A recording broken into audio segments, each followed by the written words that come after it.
संत रामपाल जी महाराज एक ऐसे महान संत जिन्होंने अपनी सतभक्ति, तत्व ज्ञान, करुणा और सेवा के बल पर समाज में नई मिसाल कायम की है। संत रामपाल जी महाराज की अगुवाई में उनके सभी सतलोक आश्रमों से समाज कल्याण के अद्भुत कार्यों ने समाज को सुनहरे भविष्य की एक नई उम्मीद दिखाई है। संत रामपाल जी महाराज से नाम दीक्षा लेने के बाद लाखों लोगों की लाइलाज बीमारियां जैसे कैंसर, एड्स आदि ठीक हुई। संत जी के ज्ञान से प्रेरित होकर उनके अनुयायियों ने लाखों यूनिट रक्तदान किया।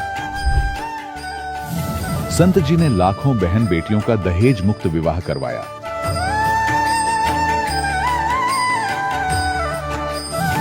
संत जी ने लाखों लोगों का नशा छुड़वाया, करोड़ों उजड़े परिवार बसे। संत जी के आश्रमों में समागम के दौरान निःशुल्क नेत्र चिकित्सा, दंत चिकित्सा प्रदान की जाती है। संत रामपाल जी महाराज द्वारा समय समय पर पर्यावरण संरक्षण के उद्देश्य से बड़े स्तर पर वृक्षारोपण किया जाता है।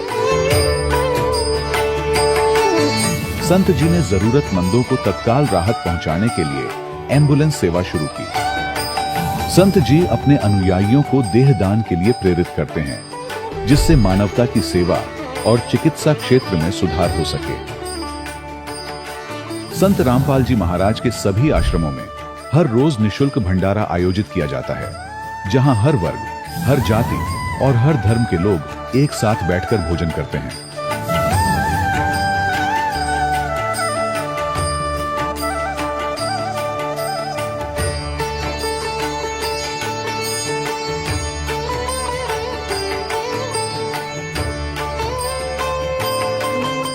संत रामपाल जी महाराज की अन्नपूर्णा मुहिम ने गरीब और बेसहारा लोगों के जीवन में एक नई ऊर्जा और उम्मीद को जन्म दिया है।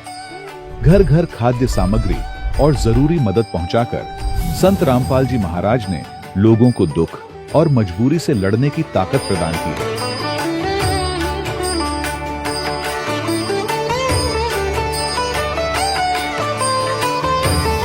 संत रामपाल जी महाराज द्वारा गरीब लोगों के लिए घर बनवाने का अद्भुत कार्य एक ऐसी मिसाल कायम कर रहा है जो सदियों सदियों संत जी की उदारता और दया भावना के तौर पर जाना जाएगा।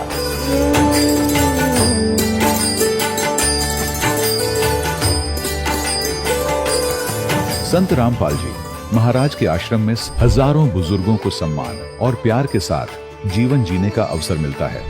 उनके खाने, रहने और स्वास्थ्य की पूरी जिम्मेदारी संत रामपाल जी महाराज उठाते हैं। अनाथ बच्चों के लिए संत रामपाल जी महाराज के सभी आश्रम किसी वरदान से कम नहीं। यहाँ उन्हें शिक्षा, संस्कार और भविष्य के लिए बेहतर अवसर प्रदान किए जाते हैं। चाहे बाढ़ हो, भूकंप या महामारी, संत रामपाल जी महाराज और उनके अनुयायी हमेशा ही जरूरतमंदों के लिए सबसे आगे खड़े रहते हैं।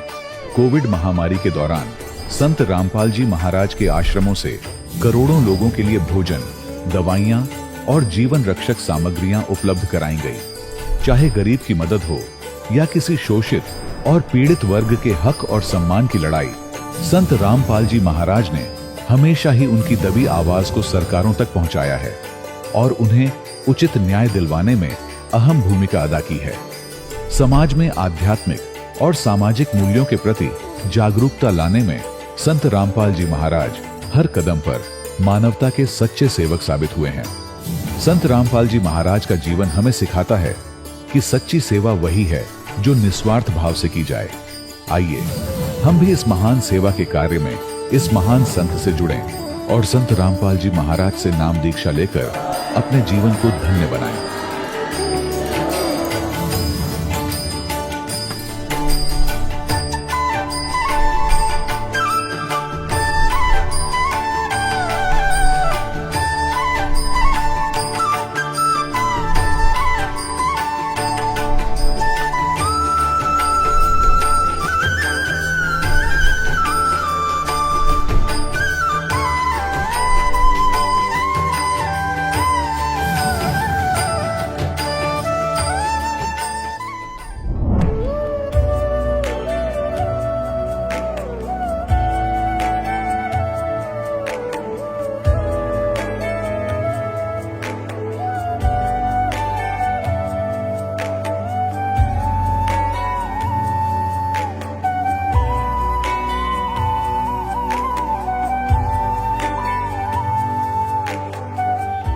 पवित्र श्रीमद् भागवत गीता, पवित्र चारों वेद, पवित्र कुरान शरीफ, पवित्र बाइबल, पवित्र गुरु ग्रंथ साहिब, पवित्र कबीर साहिब की वाणी में छुपे हुए गूढ़ रहस्य अर्थात तत्व को जानने के लिए कृपया अवश्य सुनिए जगत गुरु तत्वदर्शी संत रामपाल जी महाराज के मंगल प्रवचन।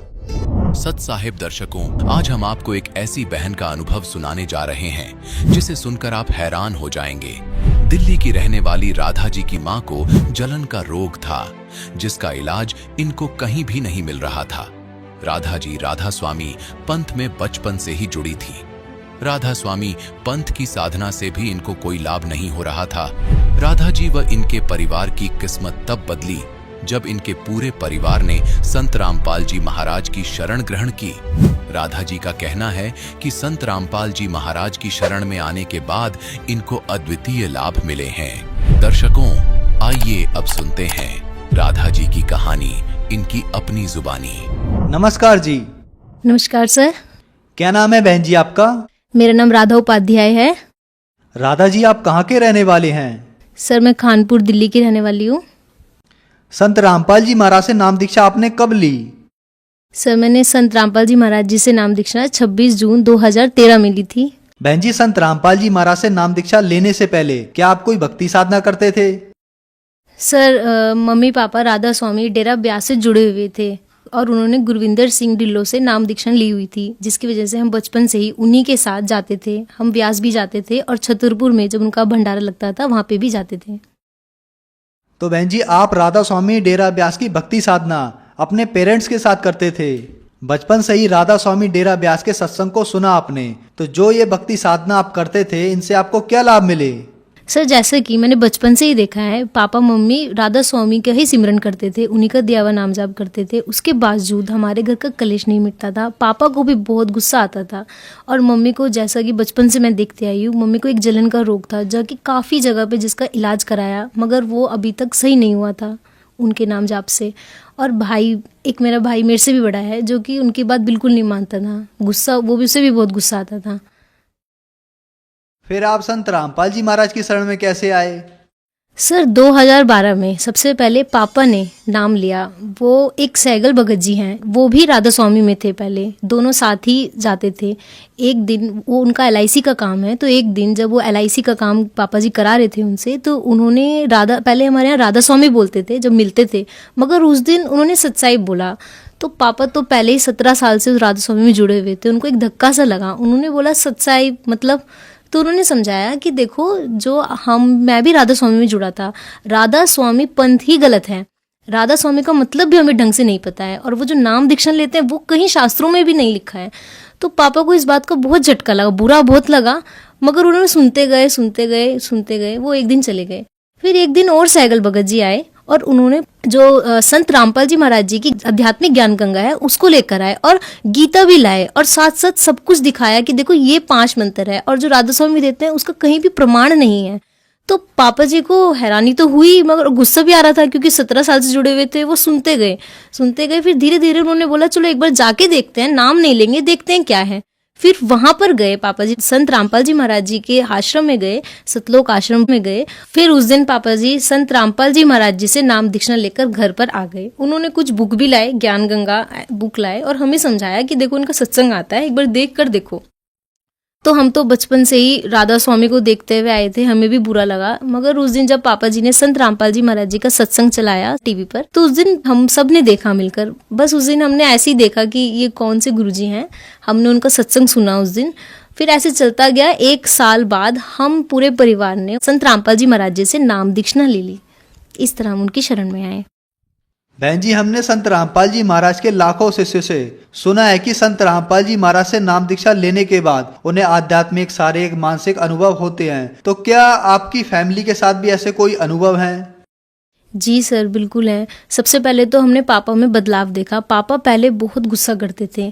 संत रामपाल जी महाराज जैसे नाम दीक्षा लेने के बाद उनका गुस्सा अपने आप ही शांत हो गया। ये चीज मैं ही नहीं, हमारा पूरा खानदान ये बात कहता है। और सर मैंने बचपन से देखा था, मेरी मम्मी को जो जलन का रोग था, जो कहीं भी सही नहीं हो रहा था, वो एक बार संत रामपाल जी महाराज जी को दंडवत प्रणाम करके अरदास लगाकर ही सही हो गया। इससे बड़ा चमत्कार शायद मैंने कभी नहीं देखा था। उसके बाद हमारे घर की आर्थिक स्थिति बीच में थोड़ी खराब हो गई। जब मेरे पापा जी ने एक मकान बनाना स्टार्ट किया, उस टाइम पैसे नहीं थे हमारे पास, मगर पापा जी ने बस गुरुजी का नाम लिया और भक्ति करते गए जो उन्होंने दिया, और मन में अरदास की संत रामपाल जी महाराज जी से। तो वो देखते ही देखते कब एक मंजिल से दूसरी मंजिल, दूसरे मंजिल से तीसरी मंजिल के पैसे अपने आप ही बंदोबस्त होते चले गए। ये चीज़ मतलब वो मकान बनकर तैयार हो गया और हमें पता भी नहीं चला उसके पैसे कहाँ से और कब आए। उसके बाद सर मेरी अपनी पढ़ाई, सर मैं 9th में, आप मेरा रिजल्ट देखेंगे तो 9th में मेरी 70% बन रही थी और मैं पढ़ाई में भी इतनी अच्छी नहीं थी। मगर संत रामपाल जी महाराज जी से नाम दीक्षा लेने के बाद 10th में मेरा कोई ट्यूशन टीचर भी नहीं था। इनफैक्ट बस 1 महीने में कोई भैया थे मेरे, उन्होंने मुझे गाइड किया बस 1 महीने। और संत रामपाल जी महाराज जी की नाम दीक्षा से मेरी कंसंट्रेशन पावर अपने आप ही इतनी स्ट्रांग हो गई, अपने आप ही मैं अच्छे रास्ते पे आ गई, मुझे पता ही नहीं चला। और मेरी 10th में 9.2 CGPA आई। ये चीज़ मेरे लिए तो बहुत शॉकिंग थी, मुझे विश्वास भी नहीं हुआ कि ये मेरे नंबर है। सर उसके बाद मेरी 12th में मेरा डिप्रेशन था कि मैं कंप्यूटर साइंस नहीं कर सकती कभी भी, कि मतलब कब फोबिया था मुझे कंप्यूटर से। मगर संत रामपाल जी महाराज जी से एक बार मैंने दंडवत प्रणाम किया और अरदास लगाई, मालिक मैं क्या करूं, 12th में क्या लूं। तो एकदम से मतलब मुझे ऐसा लगा कि मुझे कंप्यूटर लेनी चाहिए, परमात्मा सब कुछ कर सकते हैं, तो ये तो बहुत छोटी सी बात है। उस दिन मैंने कंप्यूटर्स एप्लीकेशन चुना, CA। उसके बाद सर मेरी 12th में भी 86 सबसे हाईएस्ट मार्क्स कंप्यूटर्स में ही थे और मेरा ये फोबिया अपने आप दूर हो गया। सर इसके बाद 12th के बाद मेरी साइंस साइड थी, मगर मुझे कॉमर्स में इंटरेस्ट था बाद में, तो मैं चाहती थी कॉमर्स में जाऊं, मगर सर मुझे कॉमर्स की बिल्कुल भी नॉलेज नहीं थी। तो सर कुरुक्षेत्र यूनिवर्सिटी में 1 हफ्ते का टाइम था, वहाँ पे मुझे पता चला कि फॉर्म लास्ट है। 1 हफ्ते के टाइम में मैंने एंट्रेंस की तैयारी की, वो हुई भी नहीं सर, होएगी भी नहीं 1 हफ्ते में। सर वो एंड टाइम पे जब मैंने एग्जाम दिया तो उस टाइम सत साहिब लिखा और मालिक से अरदास की, मालिक आप तो सब कुछ कर सकते हो, ये तो कुछ भी नहीं है, आप मेरे गलत आंसर भी सही कर सकते हो। और मैंने पापा जी से आके भी कहा था, पापा जी अगर मेरा इसमें एडमिशन होगा तो मेरे बलबूते पे नहीं, संत रामपाल जी महाराज जी की वजह से ही होगा, नहीं तो मेरे अंदर इतना नहीं कि मैं वो एंट्रेंस क्लियर कर दूँ। सर उसके बाद ठीक 2 दिन बाद ही वो रिजल्ट आया और ऑल ऑफ इंडिया में बस 3 ही बच्चे चुने जाने थे, बाकी सारी हरियाणा को प्रेफरेंस थी। ऑल इंडिया में टॉप पे मेरा नाम था, बहुत अच्छी रैंक के साथ था। तो सर ये तो मेरी ज़िंदगी के लिए मेरे लिए सबसे बड़ा चमत्कार था। बाकी सर आए दिन तो चमत्कार होते ही रहते हैं, बहुत होते हैं। जैसे कि सर अभी मैं BBA कर रही हूँ, BBA फाइनल ईयर में हूँ, अभी मेरी 2nd ईयर में मैंने टॉप किया है, जो कि मैं कभी सोच भी नहीं सकती थी कि BBA करते वक्त और मैं टॉप करूँगी। ये तो सर मेरे लिए तो चमत्कार ही है। बहन जी, संत रामपाल जी महाराज से नाम दीक्षा लेने के बाद आपकी फैमिली में बहुत बड़ा बदलाव आया और उसके साथ साथ आपकी माता जी की जो जलन की बीमारी थी वो भी संत रामपाल जी महाराज से नाम दीक्षा लेने के बाद ठीक हो गई। आप खुद बताती हैं कि आप पढ़ाई में बहुत ज्यादा कमजोर थी, लेकिन संत रामपाल जी महाराज से नाम दीक्षा लेने के बाद आपने एंट्रेंस भी टॉप किए और उसके अलावा आपकी जो क्लास की स्टडी थी उसमें भी आपने टॉप किया। तो जो श्रद्धालु आपको सुन रहे हैं, आप उन्हें क्या संदेश देना चाहेंगी? सर हमारी कबीर साहिब जी की एक वाणी है, मानुष जन्म दुर्लभ है, मिले न बारंबार, जैसे तरवर से पत्थर टूट गिरे, बहुर न लागे डार। सर मैं यही कहना चाहूँगी कि जिस तरह मुझे पता चला कि मानुष जन्म इम्पोर्टेंट है, कि आप भी हमारे गुरु जी की शरण में आओ, सद्भक्ति करो, शास्त्रों का ज्ञान लो। इससे अच्छा ज्ञान तो आपको मिल ही नहीं सकता। आजकल आप एजुकेटेड हो। मेरे हाथ जोड़कर आप सबसे प्रार्थना है कि आप संत रामपाल जी महाराज जी की शरण में आओ, नाम दीक्षा लो और अपना मनुष्य जीवन को कल्याण कराओ। बहन जी, संत रामपाल जी महाराज से नाम दीक्षा कैसे ले सकते हैं? सर संत रामपाल जी महाराज जी के अनेकों चैनलों पर सत्संग आते हैं, जिसके नीचे एक पीली पट्टी आती है, उस पर कई नंबर लिखे हुए हैं। अगर आप उनको कांटेक्ट करेंगे तो वो आपके पास के नामदान स्थल का एड्रेस आपको बताएंगे और आप वहां जाकर आप संत रामपाल जी महाराज जी से नाम दीक्षा ले सकते हैं। धन्यवाद बहन जी। धन्यवाद सर। दर्शकों, अभी आपने सुने संत रामपाल जी महाराज से दीक्षा प्राप्त करके सुखी हुए भक्त के अनुभव। अब देखिए जगत गुरु तत्वदर्शी संत रामपाल जी महाराज के मंगल प्रवचन। काकभूषण ने कहा कि एक समय मैं मानव शरीर प्राप्त था और मेरी 20 वर्ष की आयु थी, युवा था। एक भयंकर अकाल गिरा उस क्षेत्र में जहां हमारा परिवार रहता था। मेरा पूरा परिवार नष्ट हो गया भूख के कारण। टक्कर मार मार कर भाई बहन और माता पिता मर गए। मैं युवा था, शक्ति मेरे में ज्यादा थी उनसे। मैं कई दिन रोज तक भूख सहन करके जीवित रहा। उस क्षेत्र को छोड़कर मैं दूसरे स्थान पर चला गया जहां अकाल नहीं था। वहां पेट भर अन्न खाया, लेकिन हृदय में एक ऐसी चोट लग गई कि ये क्या क्या जीवन है यहाँ का। कल तक हम भाई बहन माता पिता के साथ बड़े प्यार से खेल रहे थे, रह रहे थे, एक दूसरे से बगैर एक पल भी दूर नहीं हो सकते थे। और आज ना माँ रही, ना बाप रहा, ना बहन रही, ना भाई रहे। इसने मुझे इतना तोड़ दिया कि अब कुछ सूझ नहीं रहा था। इतने में क्या सुना कि एक मंदिर से आवाज आई, भगवान की चर्चा हो रही थी। वहां गया तो मंदिर के अंदर एक शिव का पुजारी एक ब्राह्मण कथा कर रहा था। मैं पीछे बैठ गया जाकर। कथा के उपरांत सभी श्रोता चले गए, मैं वहीं बैठा रहा। ब्राह्मण ने पूछा, बेटा क्या बात है, कहां से आए हो, कौन हो? तब मैंने अपनी दुख भरी कहानी ब्राह्मण को बताई।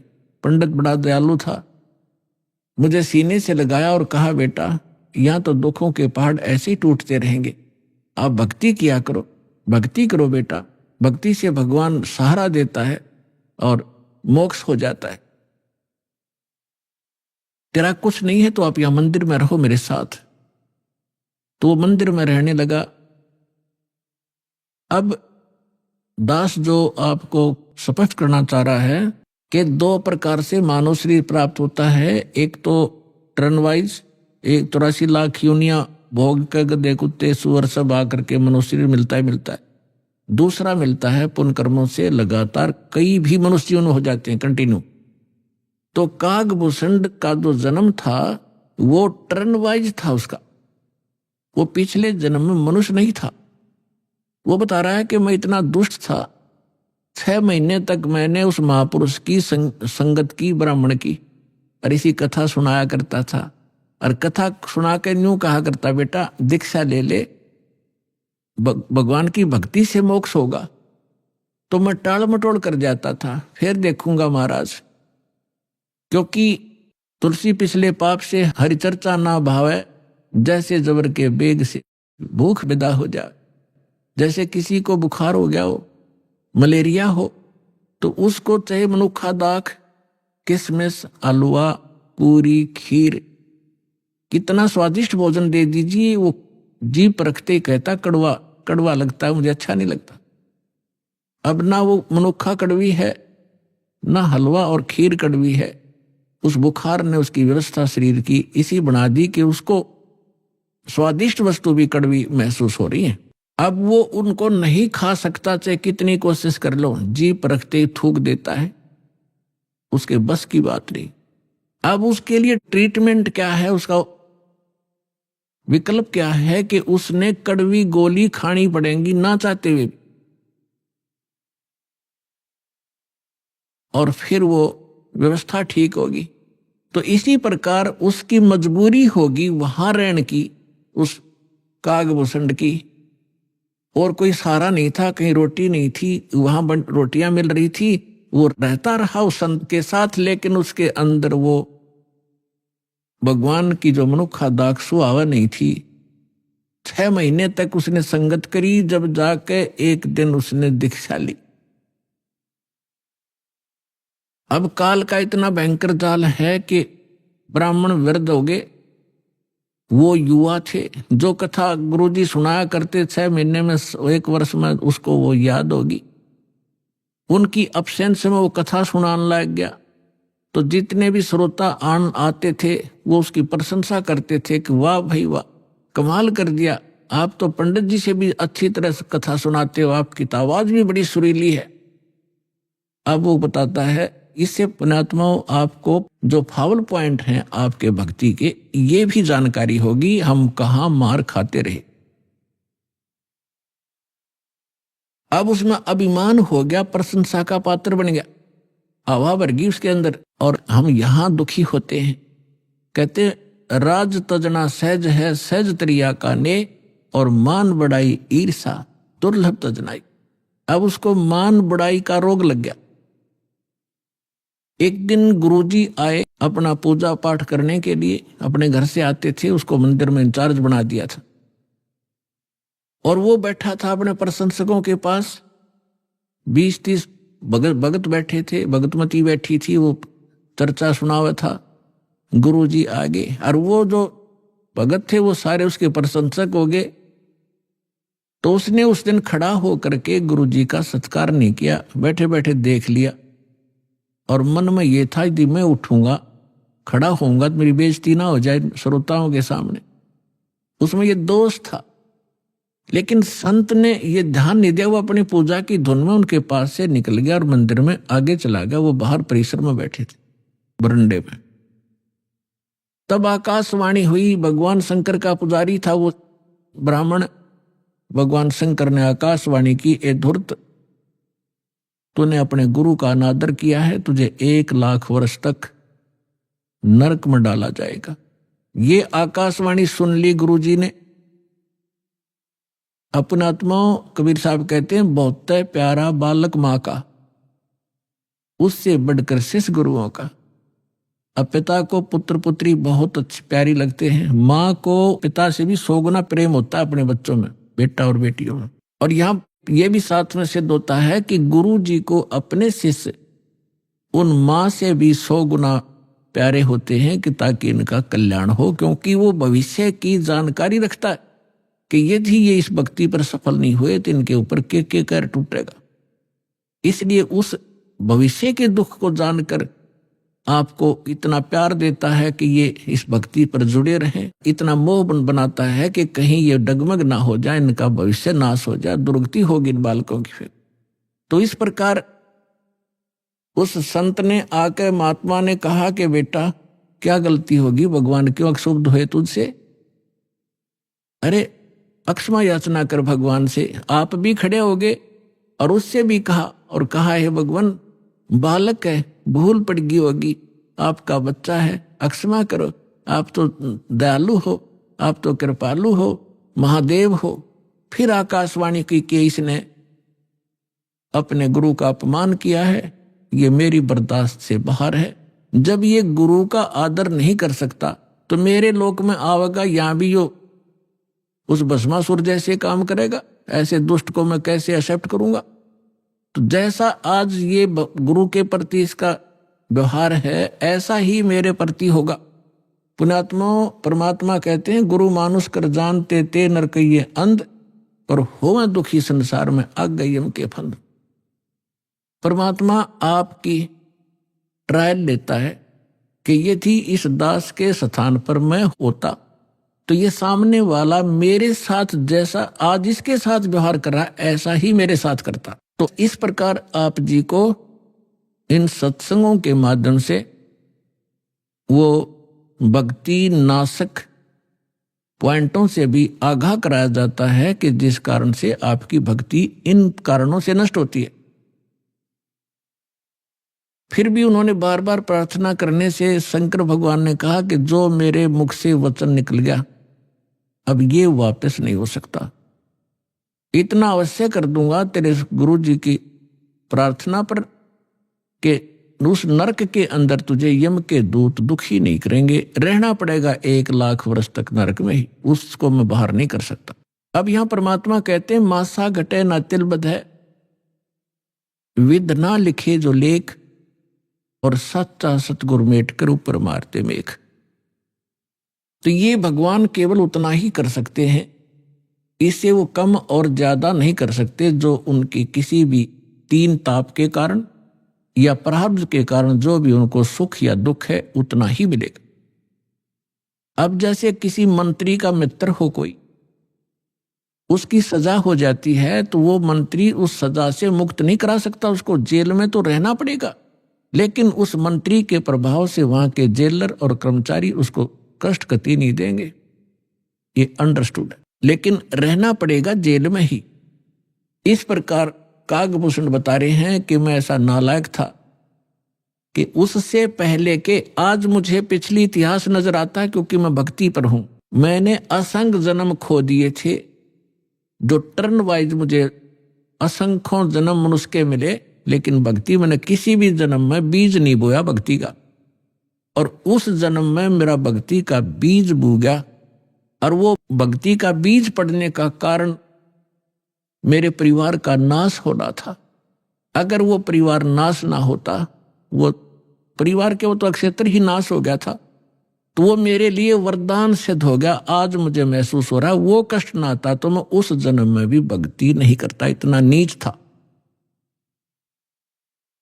अब काकभूषण कहता है उसके बाद मेरा 1 लाख वर्ष के बाद फिर पुनः जन्म हुआ। भक्ति की कसक मेरे अंदर फिर भी बनी रही। मैंने एक लोमस ऋषि के साथ वाद विवाद कर दिया भक्ति के ऊपर। उसने श्राप दे दिया, रे चंडाल, तेरा चंडाल के घर जन्म होगा, काग चंडाल के।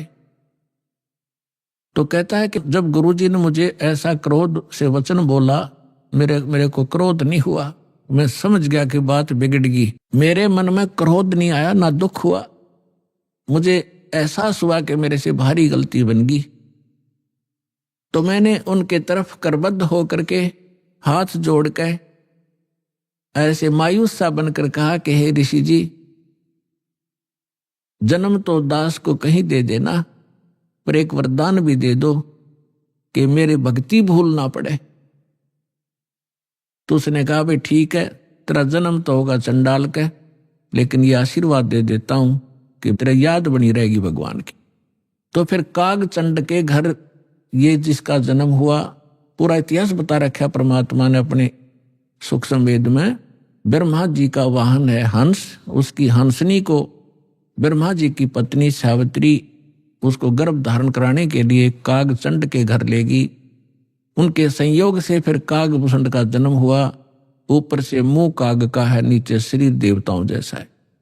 फिर ये कहता है कि गरुड़ जी उसके बाद जो नेक्स्ट जन्म मेरा चंडाल के घर हुआ काकभूषण नाम से, उस जीवन में मेरे भक्ति की कसक, जबरदस्त कसक बनी रही। मैं घूम रहा था, भटक रहा था, गुरु भी बना रखे थे, ऋषियों के पास भी गया था और भक्ति भी कर रहा था। उसी दौरान मुझे एक जोगजीत नाम के महापुरुष मिले। उन्होंने मुझे सतलोक और सचखंड और बहुत आगे की जानकारी दी, और उन्होंने मुझे एक ऐसा मंत्र दे रखा है, उसका जाप करता हूं और मेरी बहुत लंबी उम्र उन्होंने बख्श दी है। तो पुण्यात्माओं, वो जोगजीत कौन थे? ये वो परमात्मा है कबीर साहब, हमारे परम पुरुष। ये भिन्न भिन्न रूप बना के भिन्न भिन्न नामों से यहाँ आते हैं और अच्छी आत्माओं को मिलते हैं, उनको भक्ति से युक्त करते हैं। तो जो प्रसंग चल रहा था कि जैसे आप पूर्व जन्म के पुण्यकर्मी प्राणी हो, उनको मनुष्य जीवन मिला है, तो वो आज भी भक्ति की कसक आप में विद्यमान है। आप भटक रहे हो। और कुछ ऐसे व्यक्ति हैं एक ही घर में, एक तो इस ज्ञान को सुनते ही भाग लेता है और दूसरे को समझाने की चेष्टा करते हैं तो भी वो नहीं मानते हैं, विरोध करते हैं। तने देवी देवता छोड़ दिए, तने बैठा बैठा दिया है, देवता रुष्ट हो जाएंगे, ये हो जाएगा, नुकसान हो जाएगा, या वो भक्ति करते ही नहीं है। तो इसका कारण बताया परमात्मा ने। कबीर साहब कहते हैं, सटदल दोनों दीन का, दिल में दोष न धार, सतगुरु का कोई एक है, यू काल का सब संसार। जैसे कोयल जो होती है, ये कोयल अपना अलग से घोंसला बनाकर अंडे नहीं पैदा करती, क्योंकि अलग से वो अंडे देती है तो कौवे उसको खा जाते अंडों को। वो ऐसे सूझबूझ से अपना काम निकालती है। जो मादा काग कौवी कहीं अंडे उत्पन्न कर देती है, उस ताक में रहती है, और जब वो कभी बाहर जाती है अपना आहार करने के लिए, चुग्गा चुगने के लिए, तो पीछे से उसी के घोंसले में अंडे उत्पन्न कर देती। अब वो कभी वापस आती है तो वो 2 के स्थान पर 4 अंडे पाती है, लेकिन वो समझ नहीं पाती है तेरा कौन सा है, दूसरा कौन सा है। तो उन सभी को वो उसको परिवरिश कर देती है, उनसे बच्चे निकाल देती है। और उनमें उसका अपना सा मोह हो जाता है। और वो कोयल सामने देखती रहती है, उनके आसपास रहती है कि कब ये बच्चे उड़ने योग्य हों और फिर इनको मैं साथ ले जाऊं। जब वो देख लेती है कि ये बच्चे कुछ दूर तक उड़कर वापस आने लग गए हैं, तब दूर वृक्ष पर बैठ के अपनी बोली बोलती है, कुहू कुहू की। जो कोयल के बच्चे होते हैं वो उस आवाज से प्रभावित होते हैं और ऐसे चारों तरफ देखते हैं, उस आवाज के साथ वो खींचे चले जाते हैं। और जो काग वाले होते हैं उनका असर भी नहीं होता, वो अपने बैठे ऐसे ही। वो उड़कर चल पड़े, कोयल वाले काग वाले वहीं रह गए। अब कभी दौड़ती है, उड़ती है पीछे पीछे उनके साथ कि मेरे बच्चे गए, तो कोयल और दूर चली जाती है, कुहू कुहू करती हुई उड़ती हुई, तो बहुत दूर निकल जाती है। कभी वापस आ जाती है कि ये बच्चे तो गए सो गए, कहीं पीछे वालों को हानि ना हो जाए। उनको छोड़कर वह वापस आ जाती है। तो कोयल वाले बच्चे अपनी माँ की बोली पहचान कर उसके साथ चले जाते हैं और काग वाले वहीं रह जाते हैं। घर घर के अंदर आज ऐसी स्थिति हो चुकी है। जो परमात्मा के पूर्व जन्म के संस्कारी हंस हैं, परमात्मा की इस बोली को, कोयल की बोली को सुनते ही फड़क गए और भाग लिए सतलोक आश्रम की ओर। और वो भी अगर शाने नहीं हुए, अभी समझन जोगे जो शेष रह रहे हैं, ये भी हो सकता है, तो वो भी अगर कोयल के होंगे तो अवश्य सतलोक आश्रम में आना पड़ेगा उनको। तो ठीक इसी प्रकार पिछले संस्कार से आपको सब वस्तु प्राप्त हो रही है, लेकिन आगे की भी तैयारी करवानी है। जैसे कागभूषण का पिछला संस्कार नहीं था, ऐसा रीजन बन गया और उसके ऊपर इतना सत्संग की बौछार होगी, ना चाहते हुए भी उसने वहां रहना था। रोज ऋषि ने, संत ने सत्संग करना था, उसका असर हो गया।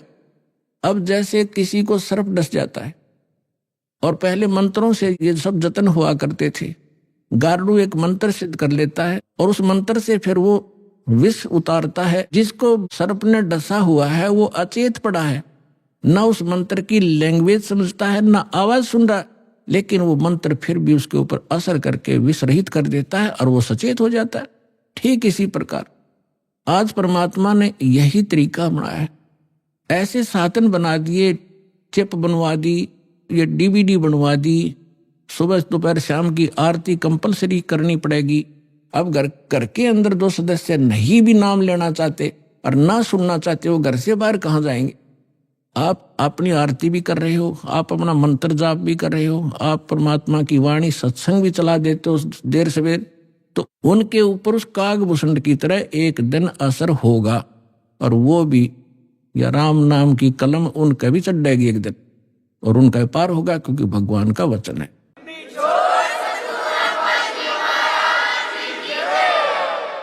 तो ये तरीका अपनाया परमात्मा ने। परमेश्वर ने बताया कि हमारी काल के साथ वार्ता हुई थी, इसने मुझे चापलूसी करके वचनबद्ध कर लिया था। जो परमात्मा ने कहा था कि मैं नीचे के लोकों में जाके तेरी वास्तविकता बताऊंगा सभी प्राणियों को कि तू भगवान नहीं है, तू काल है, इनको खाता है, इसलिए तो इनको जन्मता और मारता है, पैदा करवाता और मारता है। असली भगवान कोई और है, वहां जाने का तरीका मैं बताऊंगा, ऐसा गुप्त मंत्र मैं लेकर आया हूं। तब काल ने पैर पकड़ दिए, बहुत ज्यादा जो है प्रार्थना की, परमात्मा ने स्वीकार की। इसने कहा कि भगवान 3 युगों में जीव ना ले जाना, कम ले जाना थोड़े थोड़े, और चौथे युग में कलयुग में कितने ही जीव ले जाना, इतनी दया मेरे पर कर दो।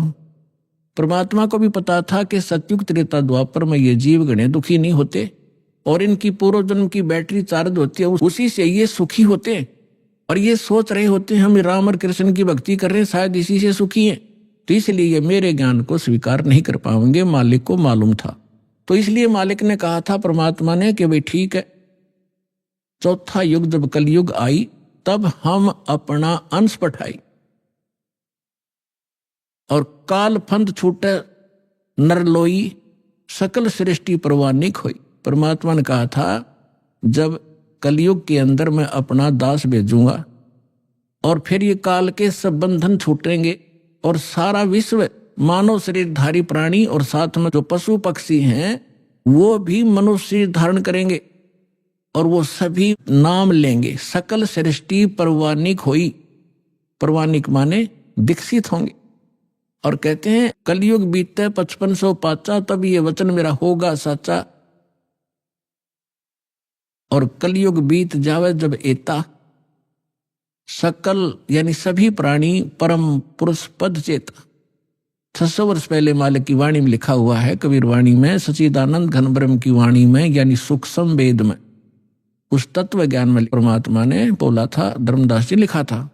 उसमें कहा है कि जब चौथा युग, जब कलयुग आई, तब हम अपना अंश पठाई और काल फंद छूटे नरलोई, नर नारी सभी का काल का फंद छूटेगा। जो इसने जकड़ रखा है, मूर्ख बना रखा है, बस इतना ही सीमित कर दिया, ये तेरा बेटा है या तेरी बेटी है, ये तेरी कार या तेरी कोठी है, 1 मिनट में मृत्यु हो जा, छोड़ बेटा, अब ये सब मेरी है, तू गधा बन। तो यह भूल या हमारे साथ इसने धोखा कर रखा था, इस ज्ञान से अब हमें खूब समझ में आएगा और हमारे बच्चे भी सुरक्षित रहेंगे, हम भक्ति करेंगे। परमात्मा की शरण में आने से हमारे प्रारब्ध के जो पाप आने हैं, मृत्यु होने, अकाल मृत्यु या कोई अन्य अंग भंग होना है, वो नहीं होगा। अगर आप नियमित रहोगे, सच्चा विश्वास के साथ ही सत भक्ति करोगे, तो वो दुख टलेंगे। आपके बच्चे आखिर तक आपके साथ रहेंगे जब तक, और वो भी मुक्त होंगे और आप भी होंगे, यदि सारे भक्ति पर लग जाओगे।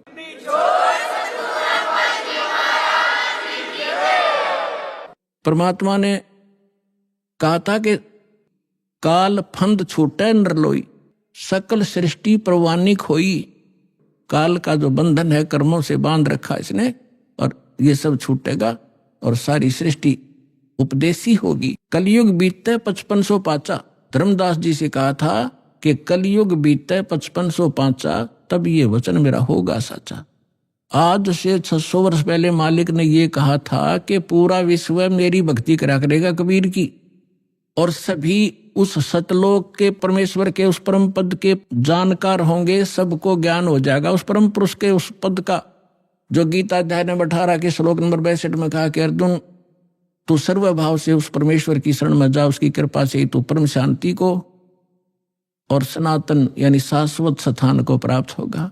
गीता अध्याय नंबर 15 के श्लोक नंबर 4 में कहा कि तत्वदर्शी संत की प्राप्ति के उपरांत, यानी तत्व ज्ञान से परिचित होने के उपरांत, परमेश्वर के उस परम पद की खोज करनी चाहिए, जहां जाने के बाद साधक फिर लौटकर कभी संसार में नहीं आते। और जिस परमेश्वर ने सब ब्रह्मांडों की रचना की है, अपने विषय में गीता ज्ञानदाता कहता दूसरे अध्याय के 12वें श्लोक में, चौथे अध्याय के 5 और 9 श्लोक में, 10वें अध्याय के दूसरे श्लोक में कि अर्जुन, तेरे और मेरे बहुत जन्म हो चुके हैं, आगे भी होंगे और पहले भी हम जन्मते रहे हैं। इसलिए वो कहता अर्जुन, तो सर्वभाव से उस परमेश्वर की शरण में जा, जिसकी कृपा से तू परम शांति को और सनातन परम धाम को प्राप्त होगा। तो यहां बता रहे हैं परमेश्वर कि कलयुग बीत जावे जब एता, 5505 वर्ष, और तब सकल प्राणी उस परम पुरुष के परम पद चेता, उस परमेश्वर के उस परम पद के सभी जानकार हो जाएंगे। कोई सतलोक है, सचखंड है, जहां हम रहते थे, वहां जाना है। तो जहां आशा ताबासा हुई, मन कर्म वचन सुमरियो सोई। तो जो प्रसंग चल रहा है हम उसी पर आते हैं। अब आपके जो पूर्व जन्म के संस्कार हैं, उस कारण से आप भक्ति की चाह आप लिए हुए हो। दुर्भाग्य आपका कि उन नकली संतों के पास पहुंच गए। तो परमात्मा ने कहा था कि जब कलयुग 5505 बीत जाएगा, उसमें सभी पंथ और सभी जितने भी मजहब अपना, उनके धर्म गुरु, वर्तमान गुरु जो भी ज्ञान रखते हैं, वो सब सुना चुके होंगे। उनकी बहुत बड़ी पुस्तकें बन चुकी होंगी। उसके बाद मेरा दास जाएगा और उन्हीं सदग्रंथों को, जिन सदग्रंथों पर प्रत्येक मानव आधारित है, जो भी जिस मजहब धर्म से संबंध रखता, उन्हीं से यथार्थ ज्ञान उनके रूबरू करेगा। उसके लिए परमात्मा ने सबसे पहले आपको ये इंस्ट्रूमेंट बनवाए, प्रोजेक्टर बनवाए, टीवी चैनल बनवाए। आपको तो अब समझ में आएगी कि ये क्या हो रहा है। और आपको इतना तो ज्ञान है कि आज से 10-12 वर्ष पहले इनका नामो निशान नहीं था। और पीछे जाओगे तो किधर सोच भी नहीं थी कि ये ऐसे इंस्ट्रूमेंट बनेंगे। यदि मानव बना सकता तो बहुत पहले बना लेता इसको। ये परमात्मा का दिया हुआ ज्ञान बुद्धि है, पूरा विश्व उसके बालक हैं। कहीं से भी इसने किसी क्षेत्र से, पृथ्वी के किसी कोने से भी इंस्ट्रूमेंट किसी भी अपने बच्चे से बनवाया, ये गॉड गिवन माइंड है, जीव सत्र का ये नहीं बना सकता। ये इसलिए बनवाया दाता ने, पहले आपको शिक्षित किया। अब इस दास का जन्म 1951 में हुआ, तब तक शिक्षा का कोई नामो निशान नहीं था। इक्का दुक्का की तो बड़ा करता कोई, और उसके बाद एकदम बाढ़ सी आ गई। इतने आकर्षित हुए, कारण कुछ भी बिना, चाहे रोजी रोटी के लिए सबने डिवोट कर दिए अपने बालक। 20-20 वर्ष तक बेटा बेटी पढ़ो, और मालिक ने दया करनी थी कि इसका सदुपयोग करेंगे। फिर ये इंस्ट्रूमेंट आपके सामने है, सदग्रंथ आपके रूबरू कर रहा है दास, और उनका निष्कर्ष निकाल के परमात्मा के ज्ञान से तोल रहा है। तो इस मानुष जीवन का मूल उद्देश्य यही है कि आप भक्ति करके यहां से पीछा छुटवाओ, और जिस परिवार को आप सुखी और धनी देखना चाहते हो वो भी भगवान से ही हुआ करता है। भगवान आपको दोनों काम करेगा, यहां भी सुख देगा और मोक्ष भी मिलेगा। अब ऐसा कौन अनजान होगा जो इस अवसर ने चुकेगा? आप सभी इस बात को स्वीकार करेंगे। तो प्रसंग अब चल रहा था कि हम जब सतलोक से आए, हम धनी थे भक्ति के। इस काल भगवान ने अपने ऊपर रेस्टोरेंट बना रखे हैं, स्वर्ग महास्वर्ग। प्रत्येक जो भी देव है उन देवों के अपने लोक हैं अलग से, जैसे विष्णु लोक, शिव जी का लोक, ब्रह्मा जी का लोक। तो वहां इन्होंने अपने रेस्टोरेंट बना रखे हैं। वहां जो विष्णु जी का पुजारी वहां जाएगा, उसने जितने पुण्य किए हैं, भक्ति की है भगवान की, तो उसका टैक्स लेगा वो उस रेस्टोरेंट में 10%, किसी ने 20% उसकी पुण्य कमाई से, और वहां सब सुविधाएं उनको देंगे जैसे होटल में होता है। पैसे उसी के होंगे, खर्च पुण्य उसी के होंगे। उन पुण्यों से भी 10-20% वो ये देवता हम आपसे टैक्स लिया करते हैं। और जब आपकी वहां पूंजी समाप्त हो जाएगी, पुण्य समाप्त होती है, आपको 84 लाख योनियों में गधे कुत्ते जो भी संस्कार वैसे वहां भेज दिया जाएगा। और अब हम जो सतलोक कैसे जाएंगे? हमारी भक्ति शास्त्र अनुकूल ना होने से हमारे पूर्व जन्म के जो संस्कार थे वो सतयुग, त्रेता, द्वापर में अक्षीण हो गए। अब चौथा युग जब कलयुग आ गया, अब इसमें आप देख रहे हो कोई प्राणी सुखी नहीं है, कोई भी सुखी नहीं है। चाहे ऊपर तो आपने कितना चिकना चोपड़ा दिखता हो और चाहे प्रधानमंत्री दिखाई देता, उसको चैन सपने में नहीं। कोई ना कोई ऐसी टेंशन उसके घर करी हुई है कि वो बता भी नहीं सकता किसी को। तो इसलिए परमात्मा को ये मालूम था कि जब इनके पुण्य क्षीण हो जाएंगे तब इनकी आंखें खुलेंगी। ये वो भक्ति भी करके छक लेंगे, उन संतों के पास भी भटक कर छक लेंगे जिनको ये संत मानते, और फिर भी ये ज्यों के त्यों रहेंगे। तब हमारे दास के पास आएंगे, और वो ऐसा मंत्र समर्थ के पास वो पावर है कि आपके संस्कार प्रारब्ध के दुख को भी, प्रारब्ध के संस्कार को भी वो चेंज कर सकता है। मासा घटे ना तिल बधे, विद ना लिखे जो लेख, और सच्चा सतगुरु मेट के ऊपर मार दे मेघ। अब सतगुरु ना मिलने से भेड़ पूछ को पंडित पकड़े बादो नदी बिहंगा, गरीब दास वो भवजल डूबे जिनको नहीं साध सत्संगा।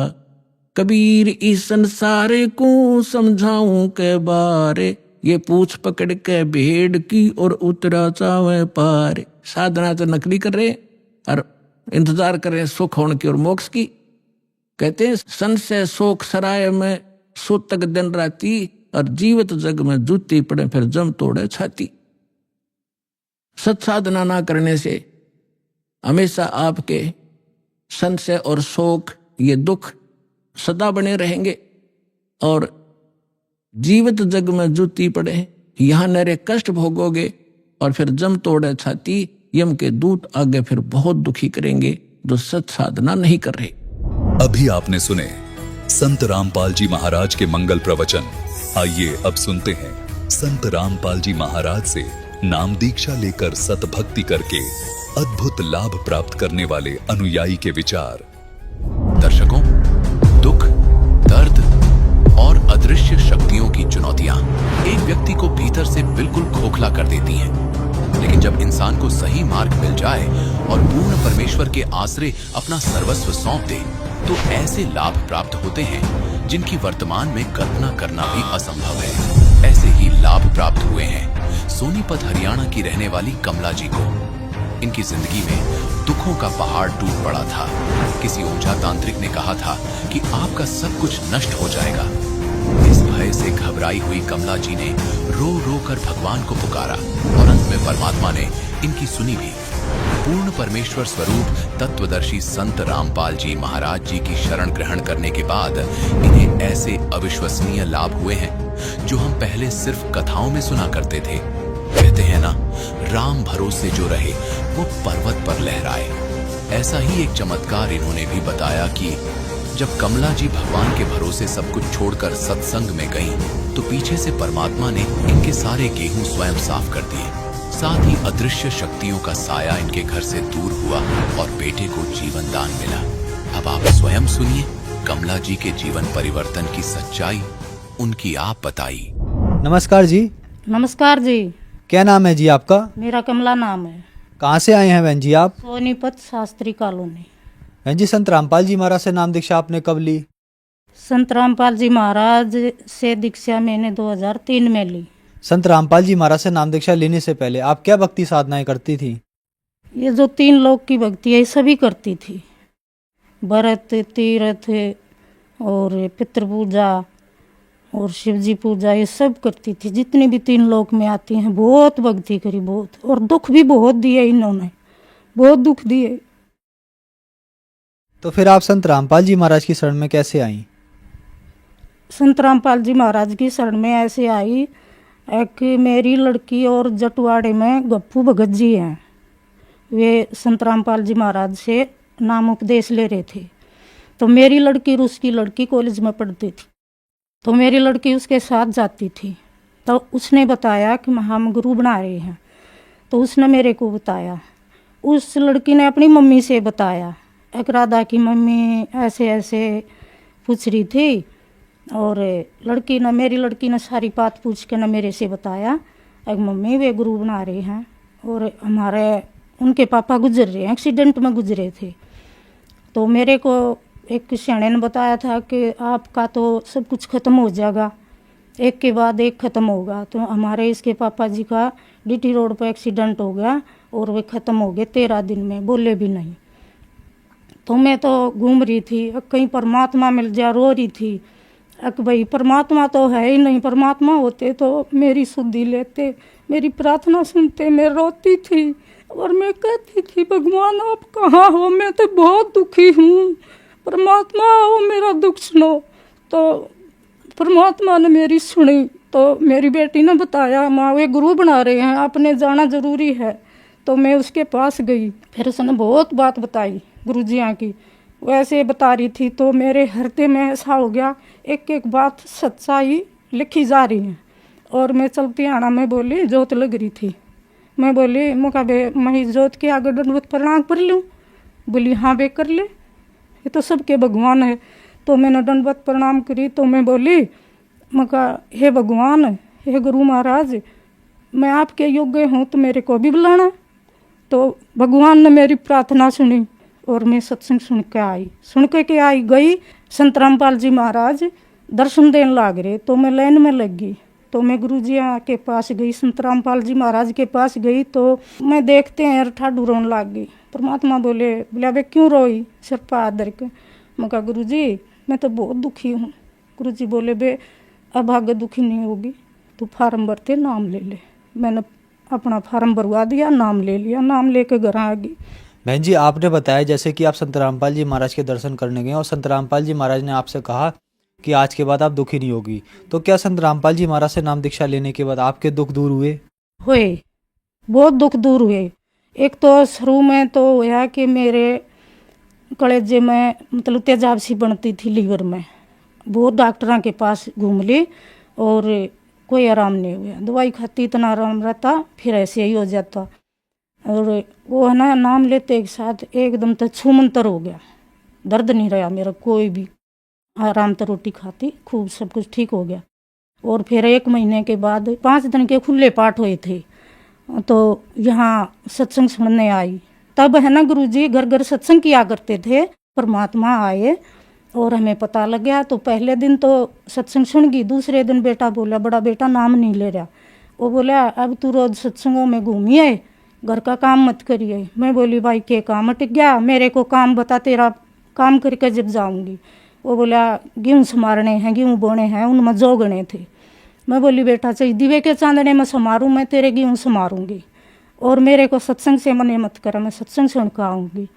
और मैं सत्संग में आ गई। सत्संग में आ गई तो सत्संग सुना, 5 दिन का सत्संग सुन के बेटी बोली दोनों, अग माँ गेहूँ संवारने हैं भाई, फिर तेरी गला लड़ाई करेगा और तेरे से अकेली से नहीं संवरेंगे, हमारे 2 दिन की छुट्टी है, हम तेरे गेहूँ संवरवा दे। मैं ठीक है बेटी। पल्ली पे 7 दड़ी गेहूँ काट के घेर रखे थे ठेके में, तो मगा बेटी लागो तुम इतना मैं आ रही हूँ। तो वे देखने लगी तो जो उनमें गेहूँ में एक भी जो नहीं पाए, सब परमात्मा ने साफ कर दिए। मेरे मालिक संत रामपाल जी महाराज ने वे सारे जो चुग दिए। परमात्मा ऐसे दुख दूर करते हैं अपनी आत्मा के, जो परमात्मा की शरण में रहते हैं और अपने नियम निभा के भक्ति करते हैं।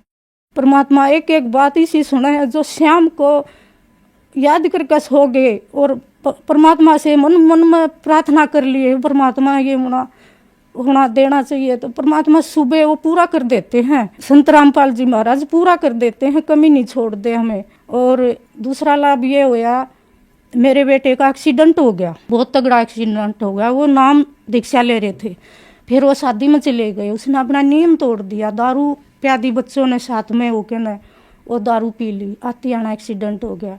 उसका यहाँ से सारा मुंह पाट गया, ये जबड़ा आड़े का टूट कर अंदर घुस गया, आड़े तंसली टूट गया, हाथ टूट गया और ये दिमाग पे चोट गहरी लगी। बेटा कोमा में चला गया। तो 3 दिन का एक्सीडेंट था। मैं संत रामपाल जी महाराज के पास पहुंची, तो मैंने प्रार्थना करी, मैं रोऊं। गुरुजी बोले बेबे क्यों रोवा है? मैं कहा गुरुजी बेटे ने तगड़ा एक्सीडेंट कर लिया। बोले बेटी गलती कर रहा है, गलती में चोट खा रहा है, अब कुएं में डाक मारेंगे तो मरेंगे। मैं कहा हाँ गुरुजी गलती तो है ही, गलती तो कर रहा है। तो गुरुजी बोले बेटी रो मत ना, तेरा बेटा दाऊं ठीक होगा, आवेगा, टाइम लगेगा। मेरे विश्वास हो गया भाई गुरु के वचन झूठे नहीं होते। संत रामपाल जी ने बोला अब तेरा बेटा दाऊं ठीक होगा, आवेगा। और तो मेरे मन में विश्वास हो गया, हाँ संत रामपाल जी ने बोल दिया तो बेटा ठीक हुई होगा, आवेगा। सब रोते बोले पैसे लग गए इतने, बेटा ठीक नहीं हो। मेरा बेटा 1.25 महीना कोमा में रहा और मेरा ये विश्वास रहा कि परमात्मा ठीक करेंगे एक दिन, ऐसा तो हो ही नहीं सकता, मेरा बेटा ठीक हो जाएगा। डॉक्टर ने यही बताया था अगर भाई थारे अच्छे दिन होंगे तो बच जाएगा, नहीं तो हम तो कुछ नहीं कर सकते, हमने तो जो कुछ करना था वो कर लिया, ये हमारे बस का बात नहीं। सब घर परिवार के कहते नहीं इसका बेटा ठीक नहीं होगा, दिन जाएगा, और मैं कहती नहीं बेटा ठीक होके आएगा। मेरे गुरुजी ने संत रामपाल जी महाराज ने बोल रखा है अगर बेटा ठीक होकर आएगा तो आएगा। तो मेरा बेटा एक दिन ठीक हो गया, 1.25 महीने में कोमा में रहा, फिर बेटा ठीक होएगा। परमात्मा ने उसको हटके जन्म दिया। तो बेटा वहाँ से अस्पताल से आए पीछे, मैं एक दिन लेके गई गुरुजी के पास, संत रामपाल जी महाराज के पास। तो मैंने बताया गुरुजी ये है वो बेटा एक्सीडेंट में चोट खाई थी। गुरुजी बोले बेटी काल के मुंह में तो खोस के ले आया हूँ तेरे बेटे ने, इसका जीवन दान नहीं था तो परमात्मा ने मेरे बेटे को जीवन दान दिया। और परमात्मा तो ऐसे लाभ देते हैं। एक दिन भक्तनी का फोन आया, बोली बेतड़ का पनवासी है, सत्संग में जाएंगे, चलेगी? मैं बोली हाँ बे चलूँगी। तो मैंने शाम ने सोचा सुबह वक्त जाऊँगी, काम कुम करूँगी, मगर पैसे देखूँ बटुए में। मैंने देखा बटुए में 100 रुपये पाए, तो मैंने सोचा 100 रुपये तो थोड़े रहेंगे, और 200 रुपये होते तो मैं चली जाती, घर पर और पैसे नहीं थे। तो मैंने सोची पड़ोसना के जाएगी, नहीं कहेंगी सत्संग में जा है और पैसे मांग के जा है। मैंने किसी पर नहीं मांगे, मैं सो गई मनसा मार के। सुबह उठ के मैंने ताला खोला, तो ताला खोल के और दीवार में आड़ी थी, उस आड़ी में ताला धरने लग गई, तो उस आड़ी में 200 रुपये धरे पाए मैंने। तो परमात्मा ऐसे देते हैं अपने भगत को, दुखी नहीं होने देते। तो एक दिन मेरी जेठ की लड़कियां की शादी थी, तो उनने सफेदी करी थी। तो वो बोली कि भाई शादी होगी, आपके घर में भी मेहमान बैठेंगे, तुम भी सफेदी कर लो। मैं बोली वे हम तो ना करते। बोली कुछ तो बच रही है गोली गड़ाई और कुछ और मंगा ले, सफेदी करवा ले। मैं बोली ना भाई हम नहीं करते। वह पीछे पड़ी रही, ने बोली ये करवा लेना है। मैं चल कोई बात नहीं। तो पैसे तो थे नहीं, ये तो माँ बेटी बतला रहे थे। बोली माँ मेरा एडमिशन भी भरना है, बिजली का बिल देना है, ऐसे है वैसे, हम मतलब बैठ के बतला रहे थे। तो बेटी बोली अब माँ 30,000 रुपये हों जब जाके काम चल हमारा। मैं कहा हाँ बेटी, मैं कहा खर्चा तो गणाए है। तो परमात्मा ने ऐसी दया करी, वो जो सफेदी करने लग गए तो कमरा खाली कर दिया, सामान बाहर बेड पर रख दिया। और दिन में सफेदी करके शाम ने बेटी बोली कि लिया माँ ये सामान रख दूँ मैं भी इसमें, और ये कमरा सूख गया। मैं कहा ठीक है बेटी रख दे। तो बेटी ने सारा सामान रख दिया। तो बेड के ऊपर एक थैली रह गई, उस थैली में 31,000 रुपये परमात्मा ने ऐसे दिए। तो संत रामपाल जी महाराज ने हमारी पुकार गैल सुन ली। तो बेटी बोली माँ मेरे को पैसे पाए। मैं कहा बेटी पैसे कहाँ से आए? कि माँ ये सारा सामान उठा लिया और ये थैली बेड पर पाई है। माँ बेटी ये कहाँ से आए? परमात्मा ने तो बहुत दया करी। कल से हमने नहीं बता रहे थे कि भाई 30,000 रुपये हों जब काम चल रहा है। परमात्मा ने 31,000 रुपये बेटी ने गिने। परमात्मा ने बंदी छोड़ सतगुरु रामपाल जी महाराज ने 31,000 रुपये दे दिए। तो परमात्मा बहुत लाभ दिए, बहुत लाभ दिए। और तो छोटे मोटे तो होते ही रहते हैं। नाम लेने से पहले एक सियाने से पूछा मैंने कि भाई हमारे घर में बहुत नुकसान हो रही है। तो वो सियाने ने बताया कि भाई थारे घर में जिंद है और ऐसा उपरा है कि एक के बाद एक खत्म हो जाएगा। हमारे इसके पापा तो चले गए थे और न बोला एक के बाद एक खत्म हो जाएगा। मैंने सोचा ये तो भाई गलत बात होगी, सब खत्म हो जाएंगे तो क्या रहेगा। फिर परमात्मा का नाम पता चला और बंदी छोड़ सतगुरु से नाम लिया और मालिक ने वो जिंद भी ऐसे भगा दिया।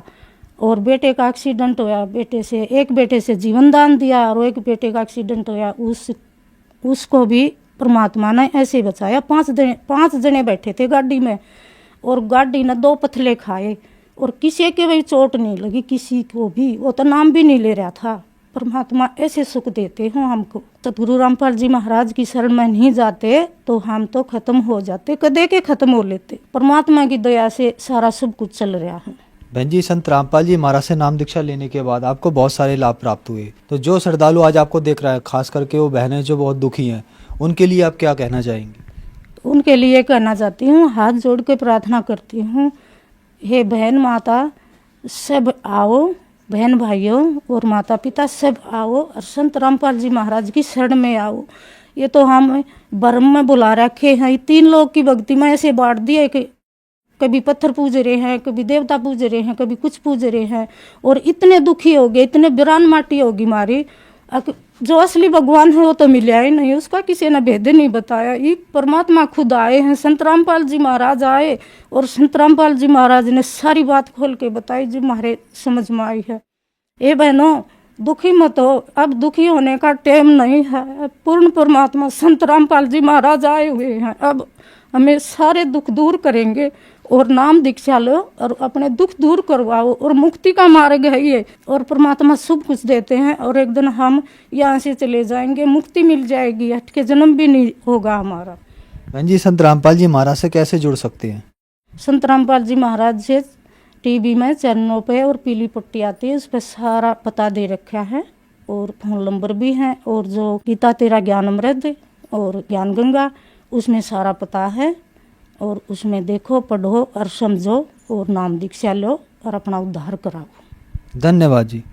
सच्चा है।